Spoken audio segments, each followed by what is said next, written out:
Yeah, you guys wanna do a breakdown with me? We're gonna be looking at Brennan Herrera's look at the AK-12. That's Russia's standard issue combat rifle, which I think is actually gonna be pretty cool. So let's just do that, right? Or at least we'll get started. It is arming anyone who wants to fight, anyone who wants to take up arms against Russia. It has 18,000 guns and ammunition. It's also Flights to Ukraine. Oh God. Oh shit. That's a Russian flag. That's less cool. The shit I do for these videos. What is up, you sexy YouTube mother lovers? Today we've got our hands on the AK-12. You may recognize. Okay, that was just a pretty funny skit. I mean, it's less funny. Apparently, the Ukraine Volunteer Battalion is pretty terrible. I've heard, from what I've heard, you have a subset of actual combat hardened troops, another subset of professional soldiers, and then you had a lot of frauds, wannabes, fakes, idiots, literally people who are just so naive and dumb that they don't fully grasp what they're getting into. And this is my gripe with volunteering in these sort of volunteer brigades at the outset, is that in the U.S. military, there's high standards. Even at the most low point of the Iraq War, when they were letting just about everybody in, there was still, you knew that the person to the right and left of you were properly trained, had gone through a certain level of training, that the people above you had a certain level of experience, that your gear would meet a certain minimum standard, right? These are all the things that the U.S. military could ensure for you, right, about the people you were serving with. In a volunteer unit, especially one made up entirely of foreigners, like what Ukraine initially tried to do, there are no such guarantees. And even if I was to, let's say I was to be dropped into a unit of nothing but experienced French soldiers, right? They all just come right back from Mali. I would still need a couple weeks to orient myself, to learn their tactics, their communication. Even if we could just hand wave away French, right? Let's just say I spoke French, right? But I would still need time to get all of that down, right? And so, yeah, that's why I'm always skeptical when people are like, "Oh, you can volunteer." The Kurds may have actually done it right, oddly enough, because they took their volunteers, and instead of fielding volunteer brigades, they farmed out the volunteers to existing units staffed primarily with Kurds. This meant, among other things, that communication breakdowns were a little less likely. Yeah. Recognize this from the news recently, like very recently. The AK-12 being the current combat rifle issued Okay, well, interesting. It sounds like his audio is like kind of running in and out. by the Russian Federation. Okay, so let's see what's interesting. It's got a collapsible stock, which I find pretty fascinating. And it's really interesting because the M4, of course, has its buffer tube spring in the stock, but this doesn't really need that. It's just telescoping to be telescoping, which I think is kind of cool. Obviously, it's got your dual Picatinny rails, actually your whole top rail system here, and I don't know, a better looking, oh my gosh, pistol grip, and a very aggressive looking flash suppressor. But what is sort of interesting is they've got this EO tech on here, and then it's got the backup iron sights that it's not clear work with the sight on it. It was an attempt to modernize the AK-74, kind of bring it a little bit further into the 21st century. There's a lot that makes the AK-12 unique, and they're very hard to get here in the States, so I'm excited to share this one with you. Over YouTube. This one's mine. But first... Hey, thanks for the gift in the sub, Sarwolf. Appreciate it. Let's get to a montage. Okay, that's pretty cool. So this is obviously a windowed system, so you can tell exactly how many rounds remain in your magazine.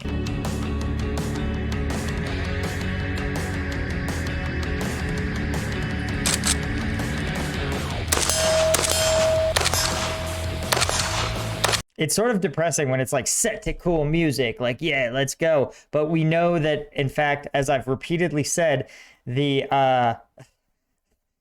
rifle is subordinate to the user, right? In the hands of a motivated, properly trained soldier, this thing is a killer. But in the hands of a unmotivated, poorly fed, miserable conscript, it's gonna be trash.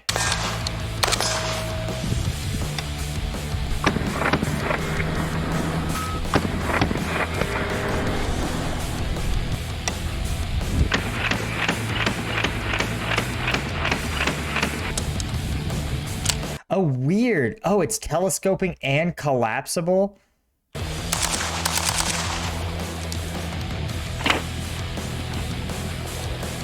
Okay, all right, I lied. That's kind of cool.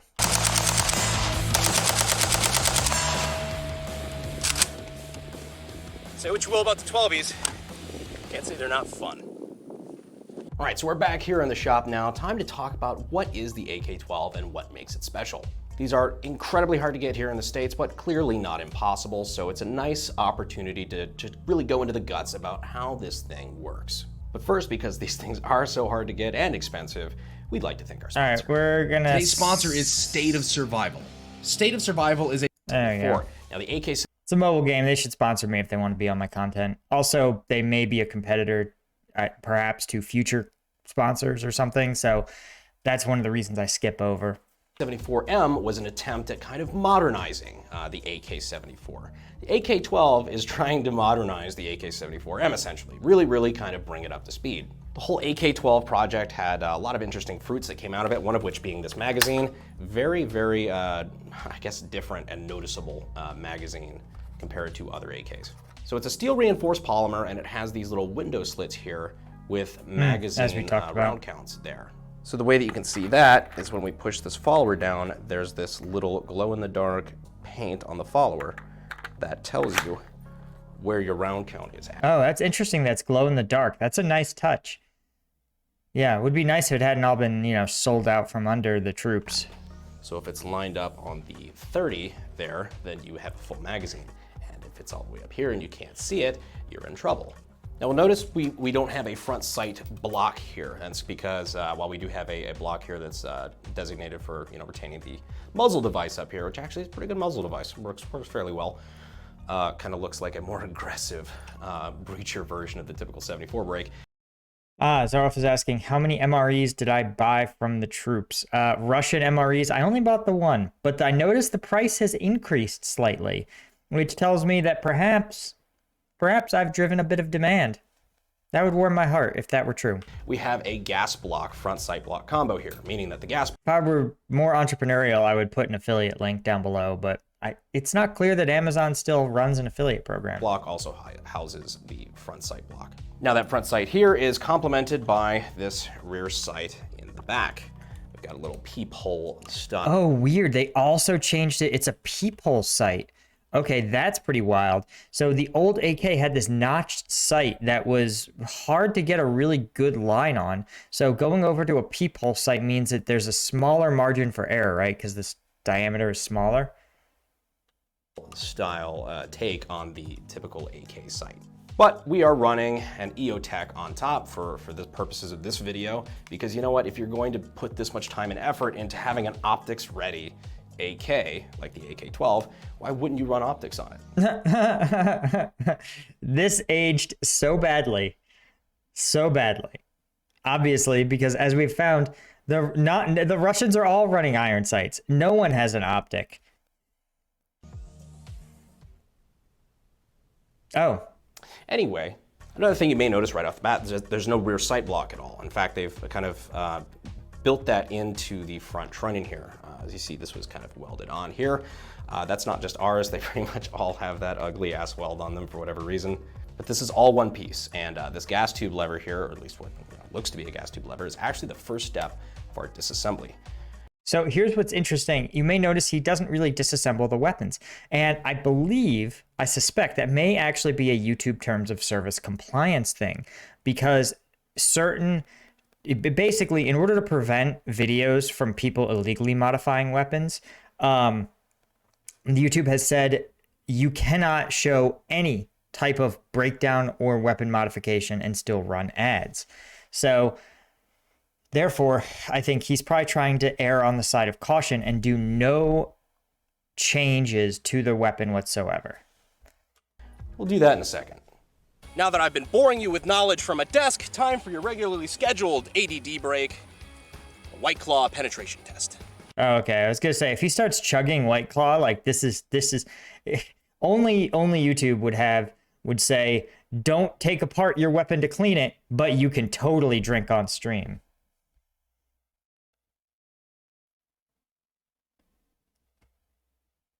This little White Claw tried to join NATO in 3, 2, 1. Too soon? At least I hit the steel. It's a little too soon.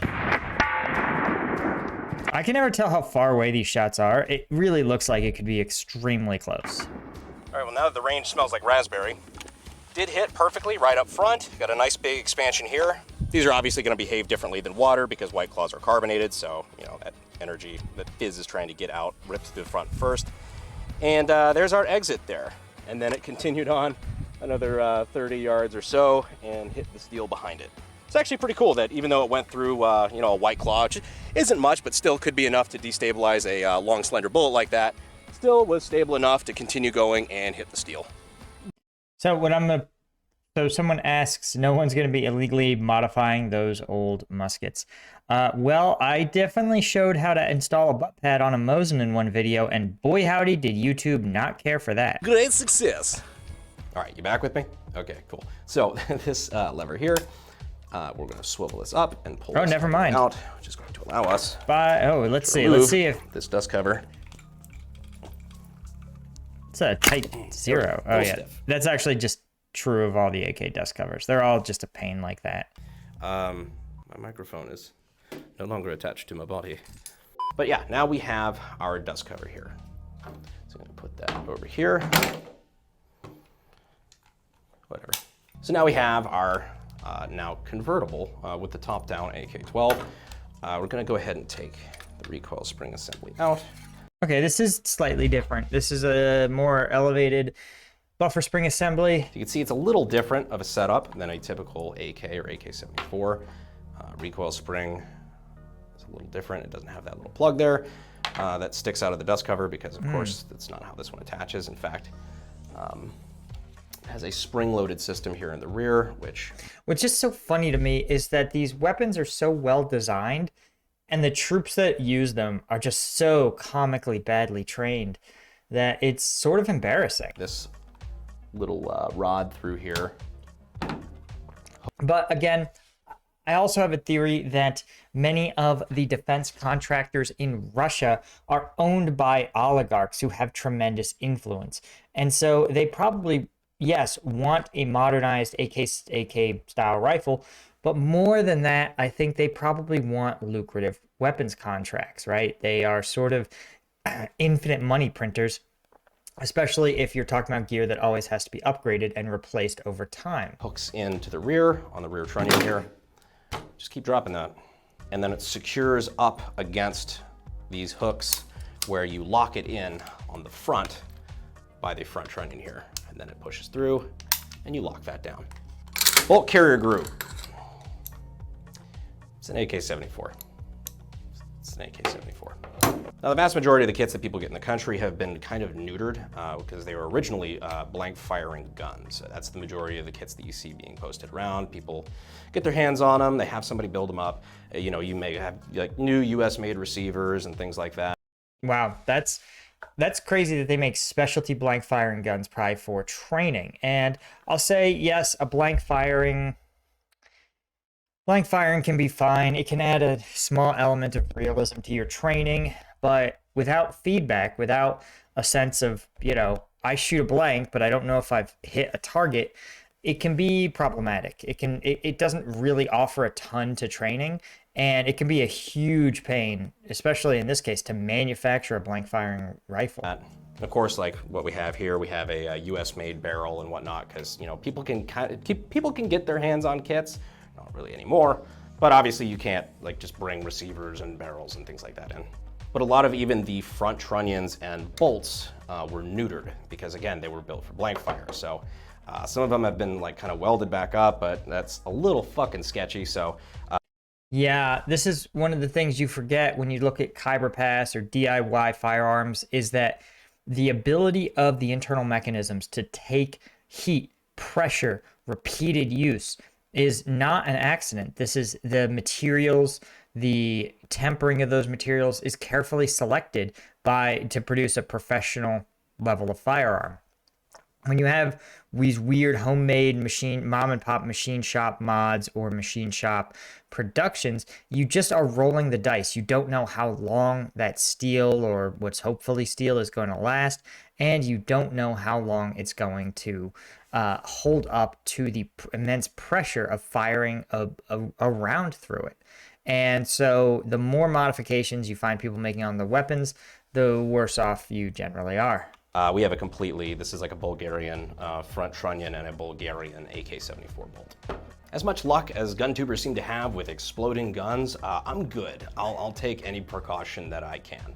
Now this one in particular has a fun switch, of course, and this one has different selector settings. And the selector settings on this one are actually different than a typical AK-74 because of the burst mechanism. What am I talking about with that?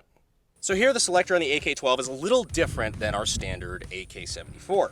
We actually have 4 settings. We have safe, we have Daniel, we have cooler Daniel, and we have full face fuck. So what I mean by that is all the way down, of course you have semi, and then here you have a 2-round burst mode. The idea here, at least I would think, is kind of a middle ground between semi and auto, where you can basically force conscripts to do controlled burst, to try to get more rounds downrange while still remaining on target and controllable.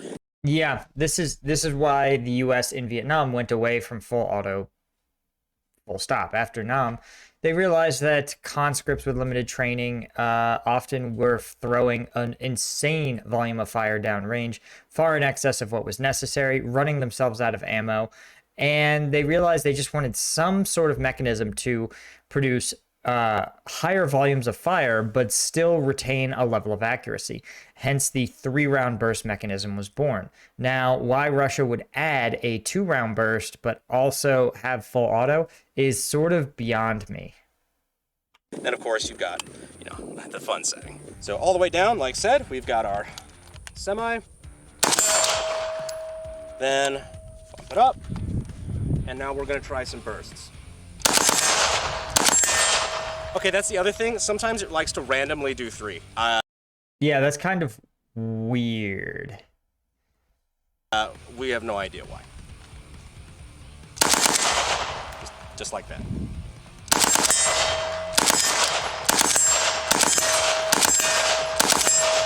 Those are sometimes even more than 3, I'd say.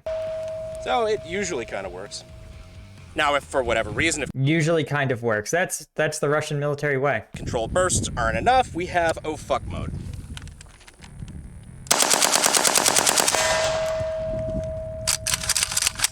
If that doesn't work, I'd suggest prayer. Now for reassembly, again, pretty straightforward. I love that, that's so cool. Because it's full auto, when you put the bolt carrier forward, the hammer resets like it's ready to go. I love you so much. I'm an nerd, right? This is Okay, boss. So we get our recoil spring assembly in there, put that in that little T-slot, and we grab our desk cover. Try to fit that in. Push that forward, put the lever back through, and down. And we are ready. Photo business. So do I like the AK-12?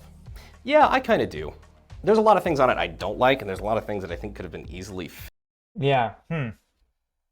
fixed. I'm curious to what he It seems a bit thinks. rushed, and there's plenty of things that are just very odd choices for the AK. Stock is acceptable, I suppose. Got a typical, folding stock again, but for whatever reason they changed the method of, well, I kind of get why they did it. They changed the method of release, so instead of having a hook up here up front, like a lot of typical AKs have, or like, cranks and things like that, they've got a lever here.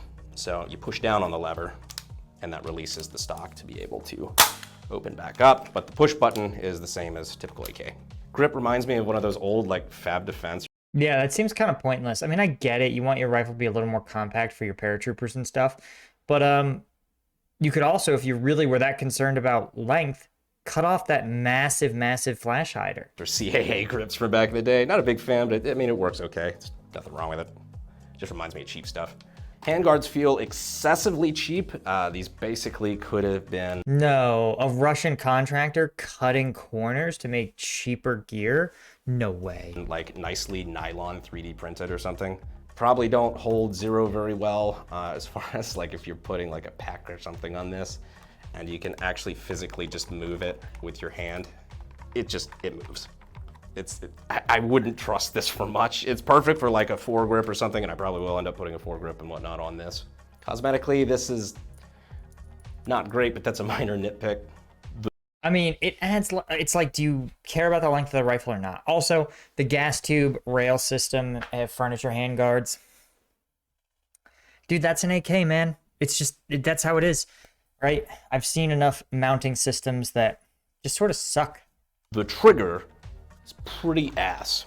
So again, well, take the mag out. Okay, so one of the things that people forget is that in the US, right, our military is expected to fight in Western Europe, and originally, yeah, in the Cold War, it was expected to fight in Western Europe, but in practice, we've been in almost exclusively hot climate wars, whereas Russia will expect their troops to be functionally in a winter warfare situation for like 9+ months out of the year. And it means that the norm for that trigger is going to be that it's being pulled by someone with big, heavy gloves, sometimes comically heavy gloves if you look at World War II. And so that means you need a trigger that's so big, right, that you aren't going to accidentally squeeze it off when you have a big gloved mitten hand pulling it. No, just in case, but show clear. The trigger here is not awesome. It's very spongy, it's very heavy.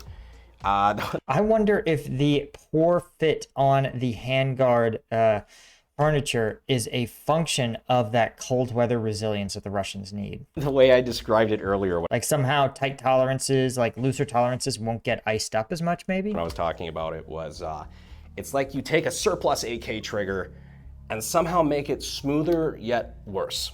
It's the ratchet mechanism, I'm pretty sure. It just complicates that fire control group and I guess adds to the extra weight there, but that trigger is pretty fucking shit. Most of my gripes about the AK12 could probably be fixed by a better trigger and removing the burst mechanism. I just don't really, the burst mechanism is kind of cool. Oh, I think they should remove the full auto. I mean, conscripts don't need full auto, I'm sorry. That's what your machine gun team is for. Like it's neat, but maybe, I don't know.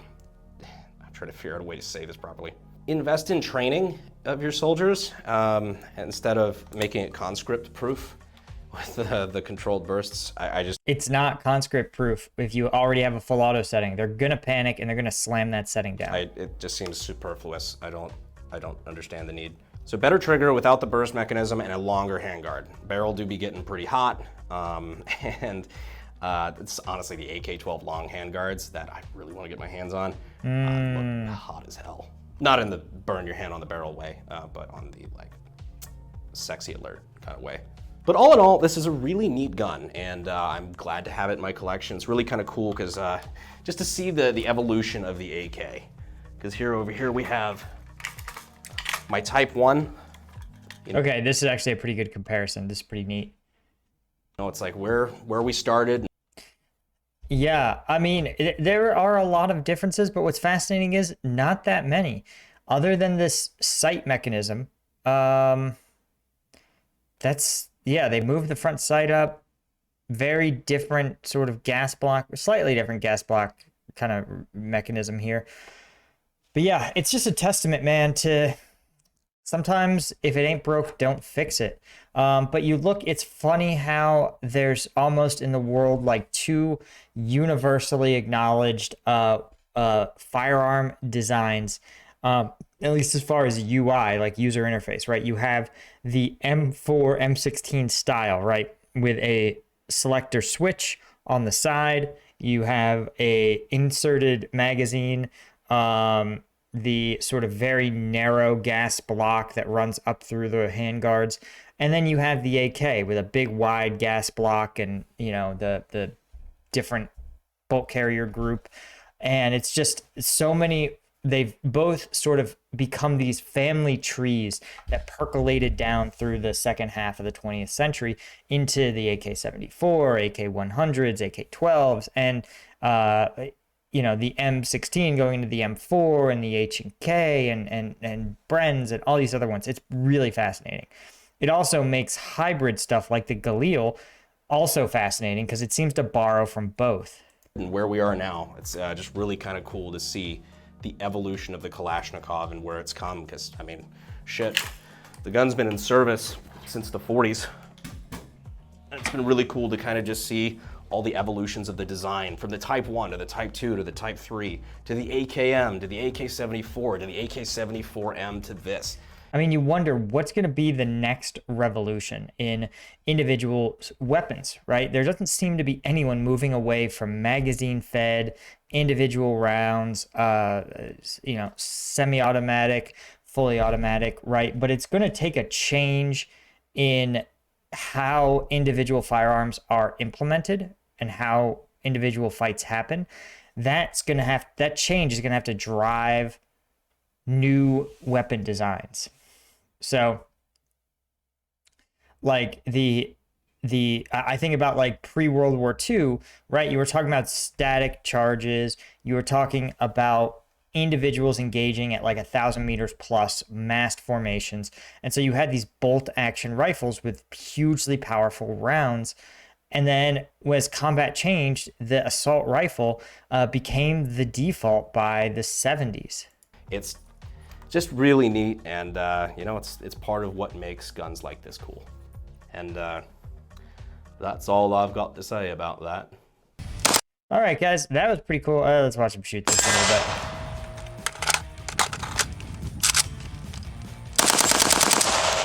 Okay, cool. All right, guys, that was fun.